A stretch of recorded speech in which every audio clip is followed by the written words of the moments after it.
Welcome back to the Chinese Revolution. Last episode, we segued to a discussion of atheism and religion in China, both before and after the Communist Revolution. Now, we should return to the early days of the Communist Party of China. They had their first Congress in the French concession in Shanghai, and then on South Lake to escape police surveillance. I'd like to thank a listener for pointing out that it was the woman Wang Huiwu who planned the Congress and who booked the boat for that meeting on the lake. She's a hero to many Chinese women. The Chinese Communists present represented about 57 party members throughout China. They were assisted in the First National Congress by two Communist International Comintern representatives, one Russian, one Dutch. A key first question was how to grow the Communist Party of China. Henk Sneevliet, also known by the pseudonym Mering, was a Dutch communist who had been active in the labor movement in the Netherlands and in the anti-colonial struggle in the Dutch East Indies. That's today's Indonesia. He had caught the attention of Vladimir Lenin, the leader of Russia's successful communist revolution. Sneevliet was then appointed as Comintern representative in the Far East. That's how Henk came to be a key figure at the first Congress of the Communist Party of China, even though he did not speak Chinese. He had strong opinions, bordering on arrogance. His endorsement by Lenin and his appointment by the world's first communist government were his credentials, and they certainly opened doors for him among Chinese Marxists.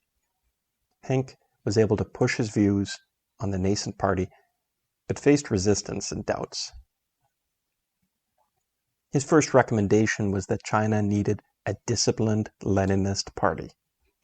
That might seem obvious, given the recent success of such a party next door in the vast Russian Empire. But it wasn't a given. Chen Du-xiu had wondered whether the party should be called a socialist or communist party. Communist, he was told by his foreign advisors.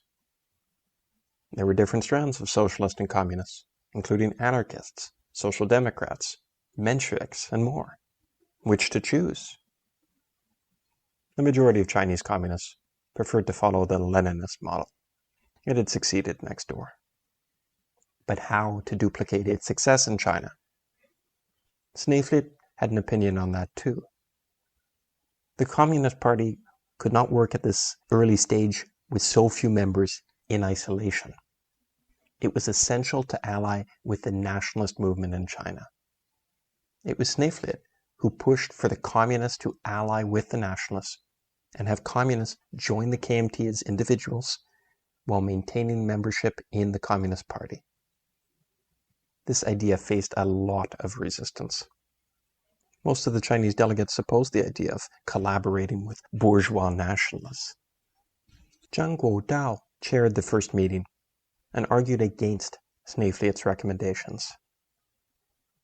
The first Congress wrote up documents suggesting that capitalists needed to be overthrown by the revolutionary army of the proletariat, and that other political parties should be confronted with independence, aggression, and exclusion.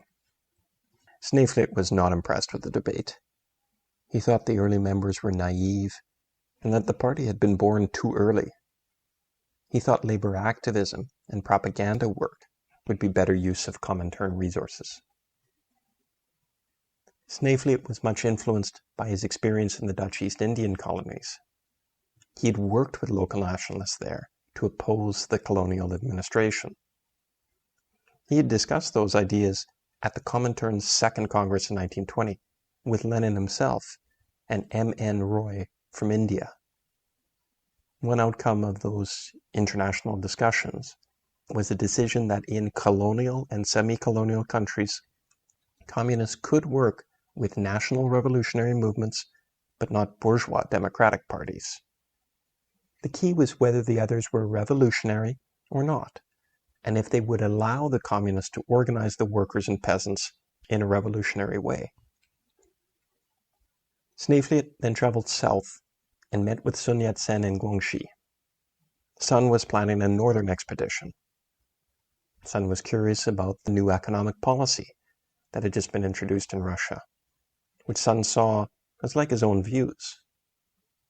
They discussed setting up a military academy, reorganizing the KMT, and possible collaboration. Sneevliet wasn't impressed with the KMT at this time. He thought it had potential, but needed to be reorganized into a big tent to attract students, workers, and peasants. Propaganda was necessary, so the party would not be reliant on generals. Sneevliet was amazed by a large Seamen strike in 1921 and 1922 and credited the KMT for it. He wrote that the work stoppage was undoubtedly the most important event in the history of the young Chinese labor movement. By March 1922, the authorities had caved, and the striking workers gained wage increases of 15 to 30%. The main leaders of that strike were not members of any political party, but there were links between the KMT and the Seamen's Union, so Sneevliet overestimated the KMT's role in the strike. He pointed out that the local communists had not even supported it. Sneevliet believed that the KMT was a national revolutionary movement that the Comintern could work with, especially in southern China, around Guangzhou. Now we just needed to get the Chinese and the leadership in Moscow to agree. Even the KMT needed convincing. But Sneevliet's promise of 2 million gold rubles from Russia for the KMT party was a sweetener that interested Sun Yat-sen. Resistance among the Chinese communists was initially fierce. Chen Du-xiu wrote to Voitinsky, who was back in Moscow, noting that the Chinese members had voted and expressed complete disapproval. Chen said that the policies of the two parties were very different, and that the KMT was interested in collaboration with the Americans and with warlords. By June 1922, Chen had softened his tone, though, and hoped that the KMT might temporarily follow the same road as us. Sneevliet traveled to Moscow and delivered a report in July 1922. He noted the absence of a modern working class in China and an undifferentiated peasantry. He wrote that the Chinese communists had no independent power base. He believed they were an ineffective organization, and he was very pessimistic about its chances. That is why he believed the party needed to work with the KMT. Interestingly, Sneevliet stressed that the KMT was made up of 4 groups and was not a party made up of only the bourgeois class. It had leading intellectuals who could be attracted to socialism. It had the overseas Chinese who provided financial support and desired a united China free of warlords and foreign exploitation. It had soldiers of the southern government.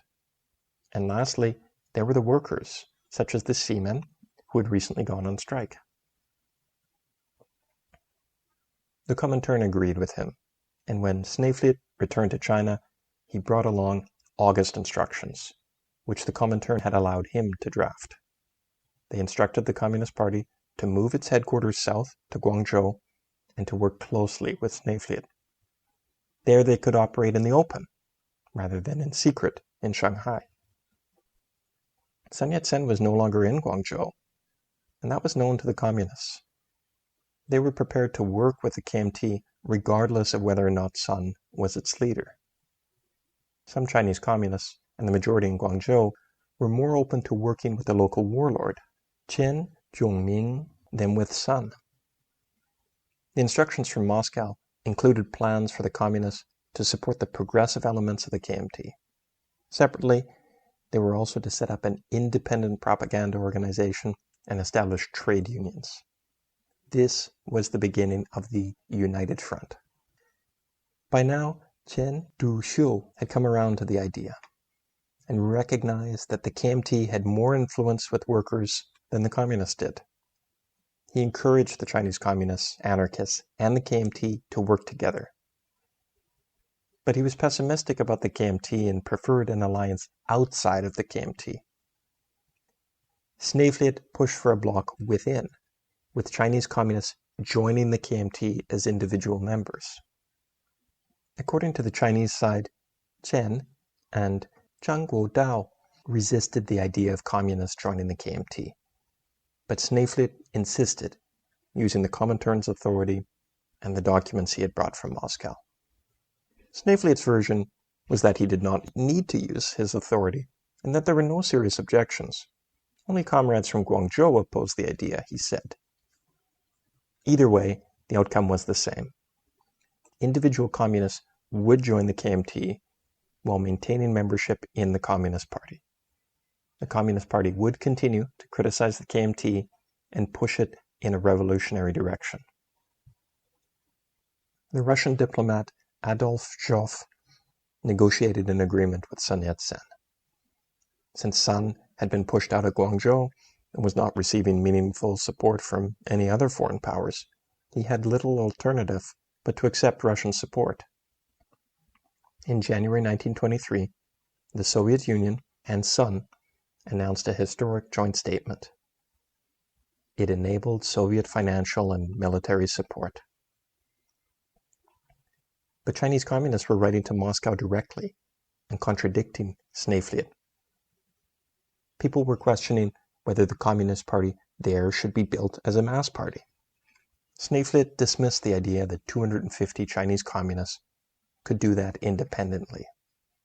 Wojtyński seemed to disagree. So too did Richard Schüler, the Austrian head of the Communist Youth International. In the end, Moscow stuck with Sneevliet's line. The KMT was to be nudged towards the Soviet Union and against European, American, and Japanese imperialism.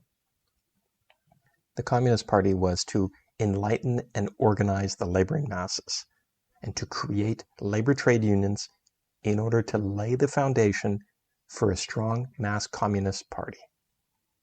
In other words, the United Front was a first step before the mass party could exist.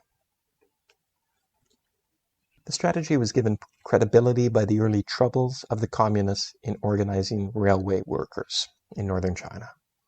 They formed a dozen unions along the Beijing-Hankou Railway. Then on February 1st, 1923, a meeting was planned halfway along the line to merge them into one union. Wu Peifu, the warlord, ordered the meeting to be obstructed. In response, the unions called a general strike. 20,000 workers put down their tools and walked off the job. Wu Peifu's military police responded with violence. They attacked the union headquarters and killed 40 union organizers. Then striking workers were fired. The strike was a failure. The Chinese communists reconsidered their approach, and internal support for the United Front grew. The directives from Moscow evolved in 1923. In June 1923, Wojtyński wrote new guidance, but Bukharin watered them down a bit. Organizing a worker-peasant alliance was highlighted, and the leadership of the peasant movement was to be in the hands of the party of the working class. This was a significant step. Moscow was telling the Chinese communists to organize and lead a peasant movement. The Third Party Congress of the Chinese Communists was heated. It followed the crushing of the railway workers' strike. Sneevliet was angry that Zhang Guodao was spreading rumors about him and calling him a rightist. Sneevliet responded that the Chinese are very immature in experience, and most of them lack knowledge. Personal friction was palpable. There was much debate about the best way forward for the communists in China at the Third Congress. Chen wrote resolutions along Sneevliet's thinking. Zhang argued against them. The vote was close, 21-16 in favor of the Chen-Sneevliet proposal. Resistance continued, and little progress was made over the next few months. In fact, the party moved its headquarters back to Shanghai from Guangzhou. Sneevliet disagreed with that.